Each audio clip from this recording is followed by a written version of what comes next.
Howdy, folks. Welcome back to another week of Deck Check. Yippee! Yay! Woo! Woo! Let's go! Woo! Bang! Give me some claps. Give me some claps. I just saw Superman and I'm shook. That's all I got. Hey, God bless. Your body's clapping in a different way. Anyways, so we got some more lists for you guys, but before we jump into that this week, just want to say thank you to our members for supporting us boys on the channel. We appreciate you. Sorry that the members' first deck profiles have been a little bit wonky recently. That's harsh. That's mostly my fault. Mostly my fault. I'll keep it a buck. We're trying something. We're trying stuff a little bit differently. Release schedule has been crazy because locals have been crazy as well. So we're trying to like make sure we provide you guys with daily stuff, and it's hectic. But still, thank you nonetheless for supporting us. We'll get that back on track soon enough. And to anyone who sees this video when it goes public, thank you for hanging out. Thank you for swinging by, checking us out. Hopefully you enjoy the list that we go over. Hopefully you enjoy us yapping. If you enjoy us so much that you want to stick around, hit that subscribe button. Maybe drop the video a like and check out our other content on the channel. We do have everything from match play commentary to deck profiles to tier lists and everything else, yada yada. You know, loads of things. So you know, we got a lot going on. Lots of cool stuff. Speaking of yapping though, you fellas will be commentating the regional for Top Cut. Yes. This Saturday for members. Again, if you're seeing this Wednesday, it's on Saturday. For those watching this live as it goes to the public, tomorrow.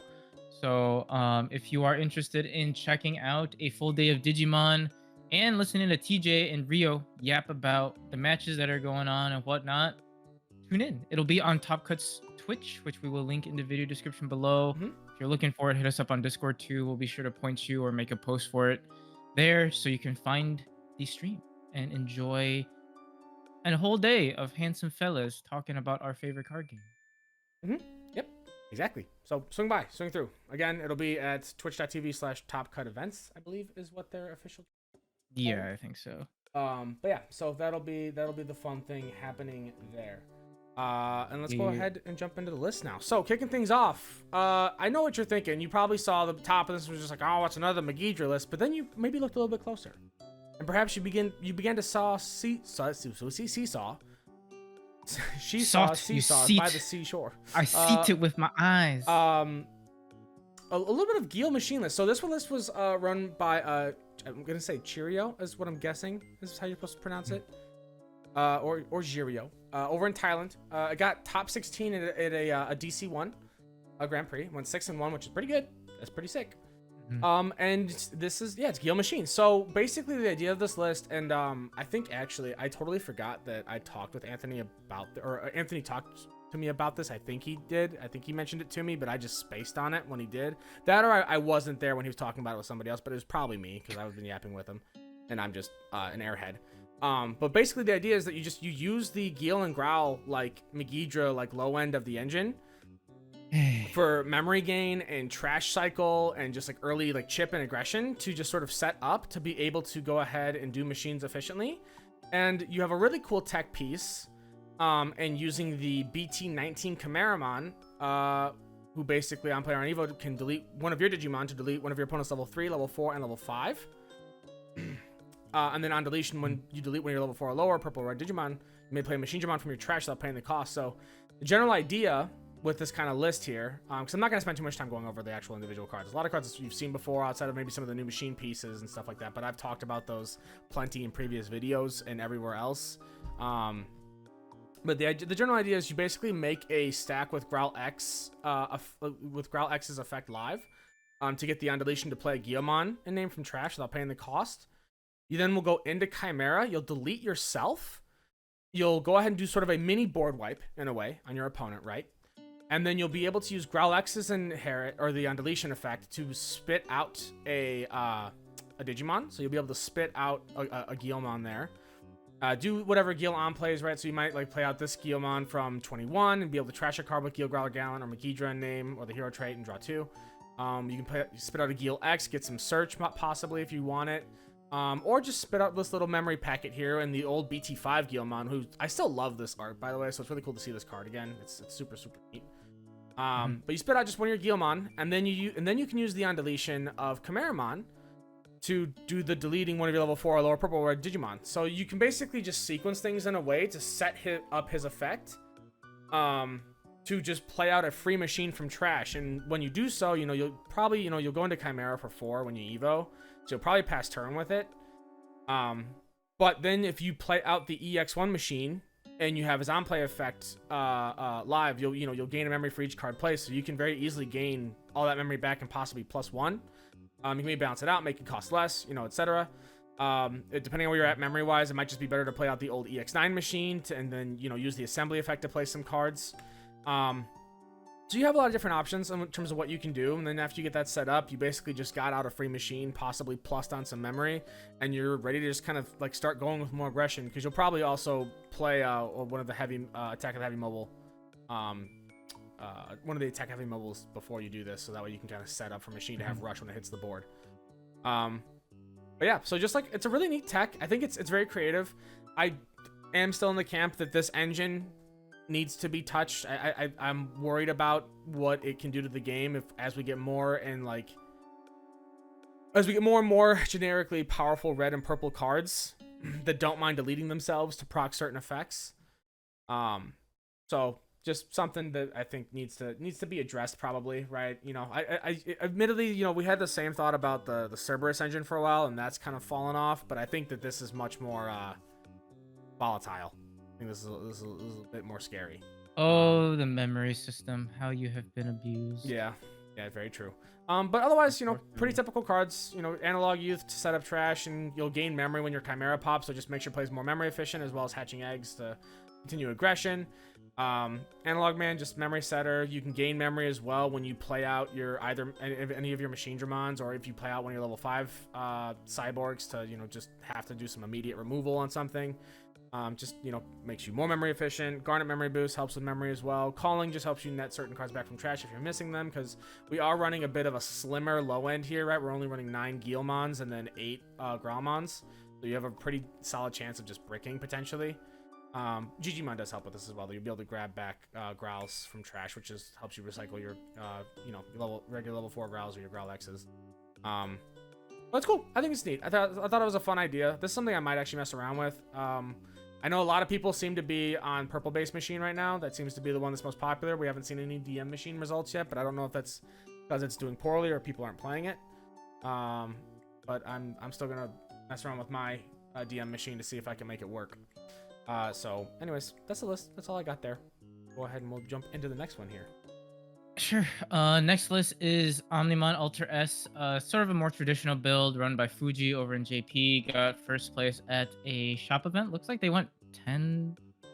I think it was maybe 10 players. Best of 3 is sort of what I'm reading it as. I think 10-3. I think it more so. My guess is it's score or something like that. Sure. But they did get first place at hosted by New DigiCup. So congratulations there. I'll keep this one short and simple. I think this is a pretty standard Omni DNA list that we have seen, although we do see a few spicy choices, one being the Adventure Wargrey taking the place of the Secret Wargrey from, I believe it was BT 14, 15, 14. Mm-hmm. Makes sense. I mean, on Evo, you pop something, which, I mean, this guy typically will pop most things on the board. Is a big blocker, swings multiple checks, so, it's a big guy, and it's a nice warp target for your Agus. You pair that with the Adventure Agu as well, which again, just I think synergizes very well in terms of the warp reboot, but also the fact that you typically do hit 3 colors pretty easily. If when we talk about our tamer spread in a little bit. Mm-hmm. The Alter B is still a really good finisher. Being able to trash security swing for game is still a really, really neat sort of pseudo blitz for game mechanic.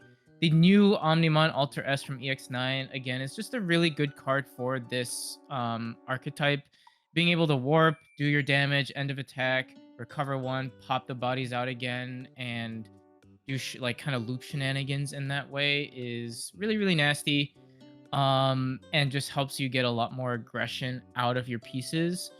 When you pair that with, again, Tai Kamiya Matashita from BT17 and the Miraculous Knight option card from 17 as well, which if you can get these cards out soon, you pretty much you're sitting on the high ground there, right?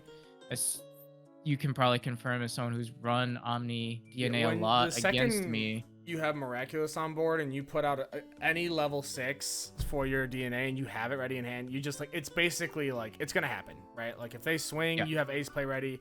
If they try to pop you, you have ace play ready because of Miraculous. It's just puts you in a chokehold. Yeah. And the fact that, essentially Miraculous now has an additional target with the Alter-S as well as the Omni Ace, I think is really, really good. Mm-hmm. And just, again, makes the deck very much more solid, I guess is the best way to put it. And then it's only going to get better come BT22 as well with some of the new pieces with Nokia, the new Agu Gabu, the new War Gray, and the new Metal Gray as well, or Metal Garuru. I think the deck is going to be in a really, really good spot. And it's interesting to see how it evolves. Yeah. But I'm gonna leave it at that. Yeah, it's cool to watch the build adapt. I want to try out this Agumon tech with the warp. I just don't know how I feel about having less end of turn DNA inherits, but I guess maybe we're just relying more on ace plays and Miraculous evos. Sure. But yeah, it's cool. It is very cool. I am scared that people are running more of this secret tie in the deck as it seems as time goes on. It makes me feel like I need to pick them up regardless. All right, jumping on to the next list. Oh, that's not. What the heck did I do? Okay, I don't know. That was a random jump scare. Melga jump scare. I think I accidentally put up a Melga image in one of the tabs. Anyways, next up we have Titamon. We have a Titamon list that topped. I got shown this list on Sunday by a friend. So this was run by Digimon Chose, Digimon Cause. I apologize if I'm butchering your name. But this was it got first place at a Tamer Battle over in Spain. It's running pretty much a lot of the standard like DM like goodness, right, that we like to see. We see a lot of the training rookies and the beta and the BO, which is really nice. This deck is a version 4 DM deck basically, so we're seeing more of that with the Palmon Searcher, the Nanimon for the end of turn Evo. The Kuwaga has a really good on play when attacking effect. Monochromon being version 4, and I've raved about this card so many times. I love this Monochromon. He is genuinely just a very powerful card to have at the level 4. Just like that access to that when attacking Digivolve, and then being able to have like jamming inherits and stuff like that is just really strong. And then also giving blocker inherit to things is nice. We see some other stuff here. So we are running the one Metal Mamimon. I'm guessing this is just for that occasional unsuspend more than anything else in the inherits. But we see for the version 4 cards, we do have the 3 Megidramon, which is just a very good removal piece, as well as the end of attack to delete something with the lowest level when you in suspend is really nice. Or one of your lowest level Digimon, by unsuspending. And then Digitamamon. This card is really, really good. We went over this card in the DM Alter-S list when I was pretty sure that it was most likely supposed to be a Mamimon there.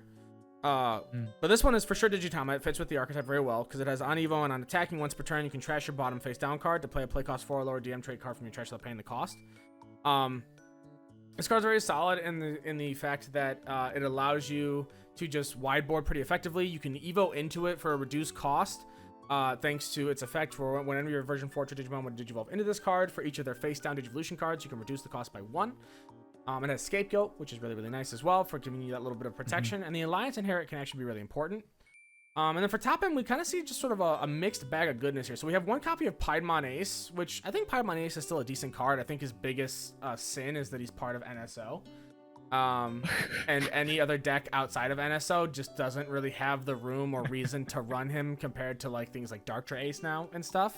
But I think that he himself is not a bad card by any means. It's just a shame that he's NSO tied.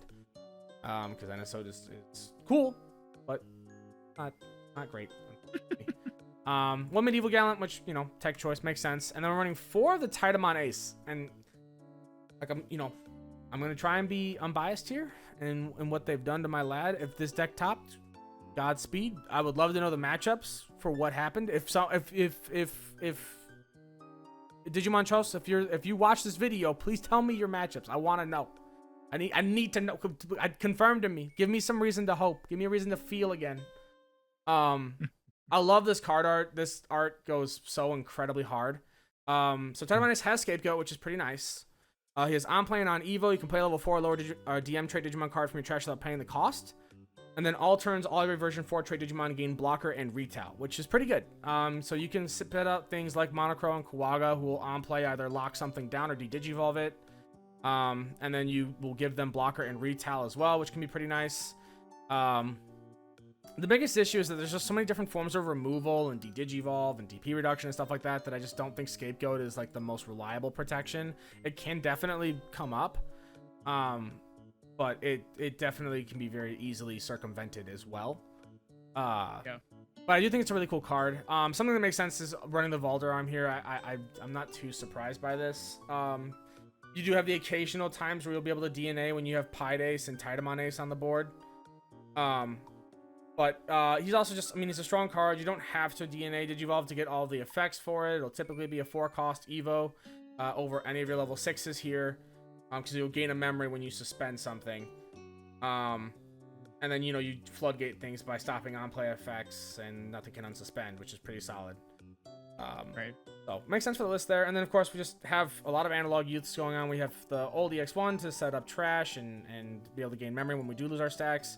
And then the new one just for extra memory gain, setting up our stacks so that we have better reduced evo costs into our Digitama, as well as just giving everything reboot. It's very effective. And then for meat, just love this card. I love meat. Yep. That's so funny. But yeah, that's the list. It's really cool. I would love to mess around with this if I get the chance to. I just don't got faith. I wish I did. I wish I had more faith, but maybe you know, maybe you can prove me wrong, Digimonchos. Please give me hope. But that'll be it for this. We'll jump on to the last list here for Ben. Sure. Last list here is another Alter-S sort of top-end focus deck, but this time using the Adventure Engine. This was piloted by a tamer over in China, got first place, so congratulations to whoever you are. I think if you look at the rookies and the level 4s, it's, I wouldn't say the most standard iteration of stuff, but still, like, I think it's decent. I think the Uko versus the Biomon is sort of the big sort of elephant in the room there when it comes to rookie choices. I think if you're looking at your Alter-S pieces, including himself, the Crest Ace, and the Blitz Ace, all which are very important to the deck, are not adventure trait. So Uko, I think, gives you a little bit more access to those pieces, whereas Bio would typically whiff on them. So I think Uko makes a little bit more sense in a build that is straying a little bit away from adventure itself as the archetype, quote unquote. The level 4s obviously are there really just to turbo up into your Alterus or your Sagittarius mode. Both respectively are really strong level 5s to be running. I mean, the Sagittarius to say, look, we're going to suspend a Digimon or Tamer, and then Alterus to just delete something 8 care less is very strong. Lock down a Digimon or Tamer, they can't suspend. Or correct, yeah, lock them down. I think they're both very, very strong cards, and they both threaten the Blitz and the Kreskaru Ace, which are, again, very solid aces. I wouldn't say they're like super busted, but at the same vein, still pretty solid. And then they both have the Altern's effect of when any of your level 6 Digimon would leave the battle area other than in battle, 2 of your Digimon may DNA Digivolve into Omnimon Alter-S in the hand. So again, just a neat way to kind of keep looping this Alter-S per se. The Matt and Ty Adventure Tamer from EX9 is a good way for consistency, but also a sneaky way to gain some memory when you pair this with our Courage United, because if you note, this is not a like strictly your turn effect. The Matt and Ty, or the Ty and Matt, is an alterns effect. So if you go ahead and use Courage United to play out either your Sagittarius or your Alterus mode, you can suspend the Tamer to go ahead and gain some memory, which can definitely throw your opponents off guard, you know? And if they're not playing around that, or if they're not careful around that, is a cheeky way to steal back turn. Something else. Sorry, keep going. Go ahead. I'll go over it. Go ahead. Okay. Something I'm realizing too, I always forget this, that our Courage United is like, they don't care what level 5 or higher would leave the battle area. It's just, the only thing they care about Adventure Trait for is what they're gonna play out. The fact that the Blitzcrank and Crest Ace have that alterns, like when they would leave, they can DNA into an Alter-S. Means you can Courage United to play out the 5s and then go ahead and use the Alterns protection on Crest. To go if you have if you have Blitz on board to just go into an Alter-S as well. That's crazy. That's what makes this is what makes the engine pretty nutty. I do think it's very piece reliant, so I wouldn't say it's like the most consistent, right? I think once you Sure. stray a little bit away from the in archetype like adventure trait, you lose out on consistency. That's typical of any deck that runs like a specific archetype per se. But like TJ was saying, when you kind of can sequence things off and you do see the right pieces, that combo is absolutely devastating. Mhm. Which is why you do kind of focus on tamers that have both Ty and Matt or both of them in name. As you can see in the tamer spread here, you're not running any Joe Mimi, you're not running any Sora and Kari. You're strictly running tamers that have Ty and Matt in name, specifically to pair with the Sagittarius and Alter-S mode to just kind of go ahead and evo into your Crescent Blitz and kind of snowball your shenanigans that way. The last card I will highlight here is the Island of Adventure, which essentially, in my opinion, one, buffs your Digimon up, but mainly you can, if it's checked in security, you play out a Tamer. Free Tamers is always great in a deck that relies very, very heavily on its Tamers. So if you can throw that out there, I think it makes sense. So yeah, I mean, it's an interesting list. A lot of adventure purists might have some choice words to say about it. But like I said, I think it's an interesting list. It definitely can pop off when it sees its pieces, and it can definitely brick when it doesn't see its pieces. Yeah. But the combo itself is very interesting, and it has some neat synergies that we did want to point out. Yeah, it's cool. It's cool. It's cool how Toolbox Adventure is, and this is how many like different avenues of play you take with it. Yeah, that's it. That's all our list that we got for you guys this week. We will be back next week with more lists and more goodness. BT22 is not too far off on the horizon, so maybe we'll start covering Thank the Lord. some of that stuff soon. I know Ben's chomping at the bit for it. I know a lot of the HC boys are. I'm just here for Eaters and Gaio, and then the Omni support. That's me. That's me done. Yeah. But yeah, I am looking forward to seeing what people cook with 22 as well. So we're gonna head out though. Thank you guys again for watching. Thank you for sticking around. Again, appreciate all of our members for supporting us. We very much appreciate you loads and loads. And to anyone watching this when the video goes public, thank you for sticking around. If you've made it this far, thank you for hanging out. Consider checking out the rest of the content on the channel. If you haven't already, subscribing, liking videos, sticking around, having a good time. Join our Discord as well, in case you want to see some of our deck Check profiles out the stream tomorrow. and also check out the stream. Yes, for whenever you're seeing this, the stream will be Saturday, July 12th. We will be starting at 9 a.m. EST, I believe. Yes. If I remember correctly. Yes. Confirmed it. I will be tuning in from work watching you fellas. Yippee. Yeah, so that's it. And I'll let Ben say the line. Yeah. Like TJ said, thank y'all for tuning in, and hopefully we catch you on that flippy flip. Bye-bye.